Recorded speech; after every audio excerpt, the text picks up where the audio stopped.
A sua esquerda que você curte, que você comenta, que você defende, é a mesma do Lula? Dá pra gente começar por aí? Dá, É a dá pra mesma do começar por isso. PT?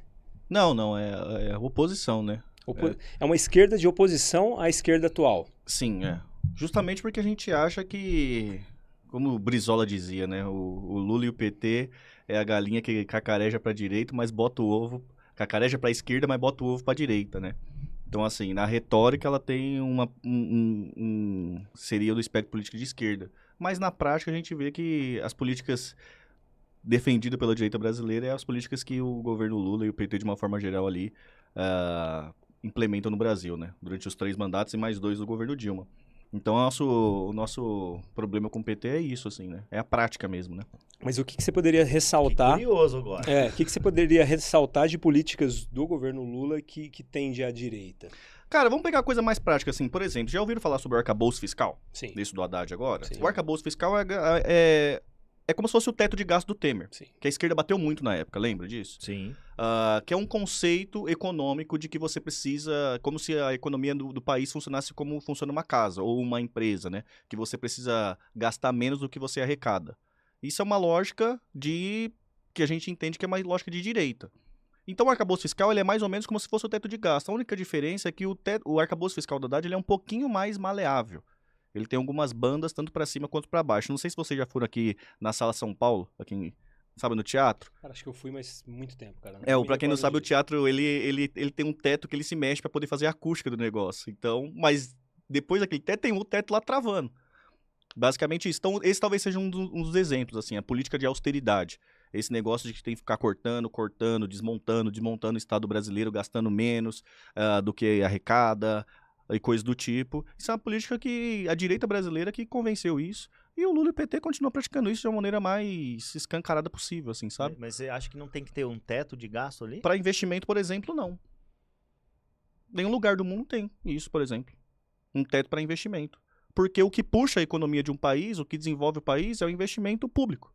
O investimento público que vai investir em setores que são estratégicos, são setores que são monopólios e desenvolvimento de tecnologia, que a iniciativa privada não tem condições de fazer, até porque não é rentável e não se sabe se vai ser rentável. Então isso é só os estados que conseguem fazer, e isso é em qualquer lugar do mundo. Foi assim, por exemplo, nos Estados Unidos, tela de touch, quem desenvolveu? DARPA, estatal americana.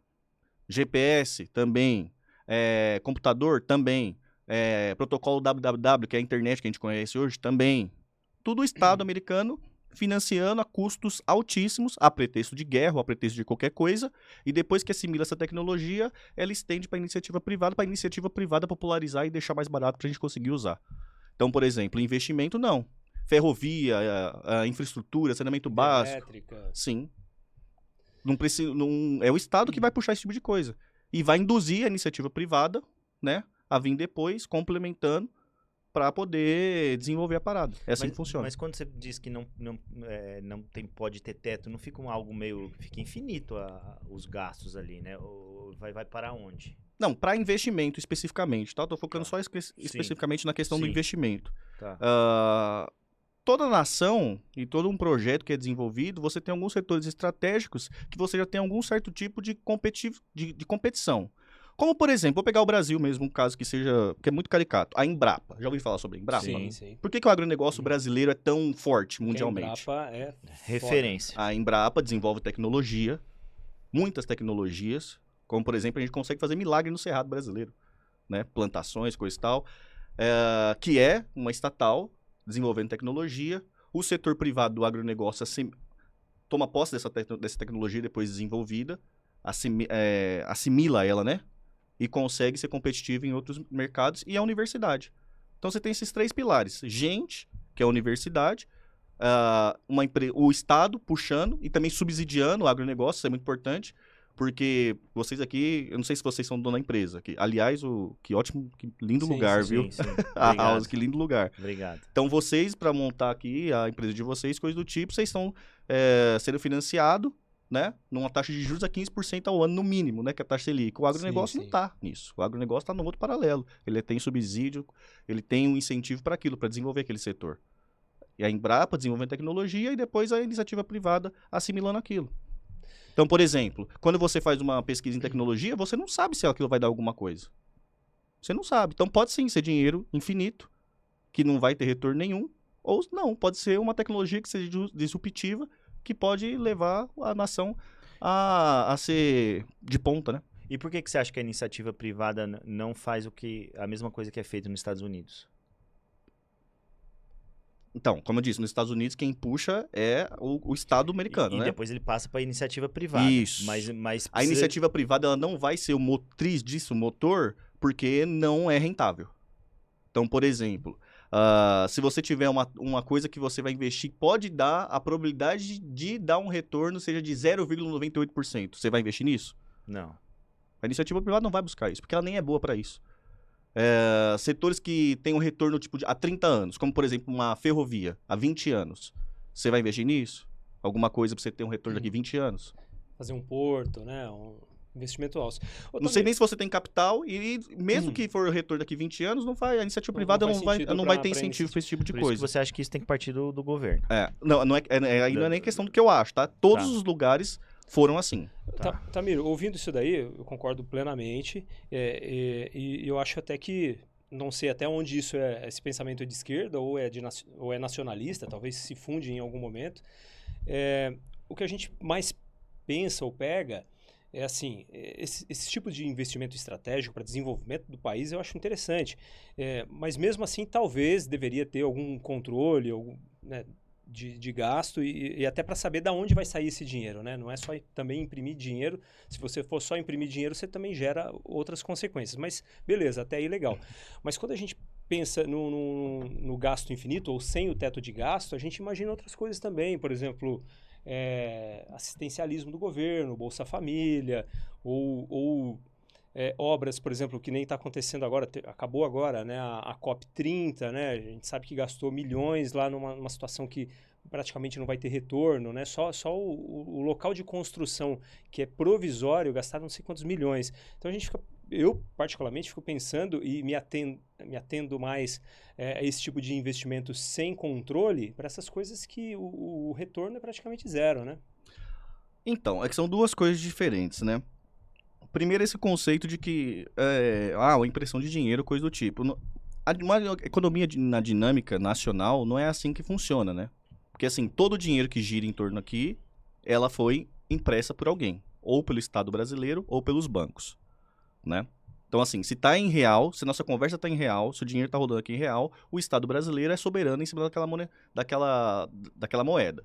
Então eu sempre costumo brincar na live lá, é como se fosse já viu aquele episódio do Chaves, que ele fica cuidando da barraquinha de churros do seu Madruga, e ele compra os churros dele mesmo? Então já não faz muito sentido essa lógica quando se fala numa economia local, né? Que não é lastreada, né? Real com real, né? É isso. O Brasil tem a soberania. Então, quando a gente fala de dívida pública, às vezes vem o pensamento de que a gente deve para alguém, né? Se deve para alguém. Na verdade, não é isso. O título público, isso tudo que eu tô falando é economia doméstica, tá, gente? Tudo em real. Não real para dólar. Não é isso. Real. O título público, ele serve para retirar liquidez do mercado. Então, por exemplo, quando o governo coloca a taxa Selic a 15%, ele está pedindo para que vocês não ponham esse dinheiro de vocês em circulação, a gente não coloque em circulação e retire um pouco da liquidez. Deixa esse dinheiro guardado. Com a promessa que daqui a algum tempo ele vai te retornar esse dinheiro com um pouquinho mais. Então, esse mecanismo, principalmente, ele serve para controlar a liquidez. Por que você precisa controlar a liquidez numa economia doméstica? Porque a produção ela não é estável. Você pode estar produzindo muito agora, então você precisa de uma base monetária maior para conseguir fazer o translado de coisa, comércio. Quando a produção cai um pouco, você precisa reduzir também o dinheiro em circulação.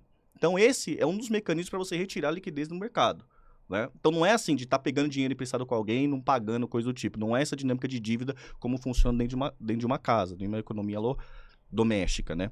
Então, tem esses dois pontos. Por que eu falo do negócio de investimento? Porque o Cobor, ele fala muito isso, eu gosto, né? O gasto de um é a renda do outro.